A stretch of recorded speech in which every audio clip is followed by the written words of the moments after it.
நடக்க முடியல, எனக்கு பலன் இல்லை, உடைக்கப்பட்டது போல என் வாழ்க்கை இருக்குது. எல்லாரும் என்னை பார்த்து கேவலமாய் வேற மாதிரி என்னை யோசிக்கிறாங்க, என்னை பேசுறாங்க. ஒரு விஷயத்தை ஆரம்பிச்சேன், அது முடிக்க முடியல, வெட்கப்பட்டு நான் இருக்கிறேன்பா. இனி கடவுள் தான் வந்து, தேவன் நீங்க வந்தாதான் ஏதாவது என் வாழ்க்கையில் நடக்கும். இனி என் பலன், என்னுடைய பலன் போயிடுச்சு, என்னுடைய பராக்கிரம் அல்ல. அப்படி ஒரு அங்கலாய்ப்போட எத்தனையோ தேவ பிள்ளைங்க போராடிட்டு இருக்கிறீங்க. கவலைப்படாத, அசாத்தியமாய் இருக்கிறவைகள் எல்லாவற்றையும் உன் வாழ்க்கையில சாத்தியமாக கர்த்தர் மாற்றுவார். ஆமென்.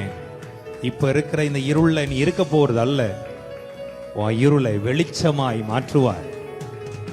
இப்ப நீ ஒரு துக்கத்துல அங்கலாய்க்கிற பார், ஒரு வலையில சிக்கி இருக்கிற பார், வருத்தமான பாரத்தை உன் இடுப்புகளில் சுமந்து கொண்டிருக்கிற பார், மனுஷன் உன் தலையின் மேல ஏறி போக பண்ணுகிற ஒரு சூழ்நிலையில் நீ கடந்து போயிட்டு இருக்கிற பார், தீயையும் தண்ணீரையும் கடக்கிறது போல இருக்கிறது பார். இது உன் முடிவு அல்ல. உனக்காக செழிப்பான இடத்தை தேவன் ஏற்படுத்தி வைத்திருக்கிறார்.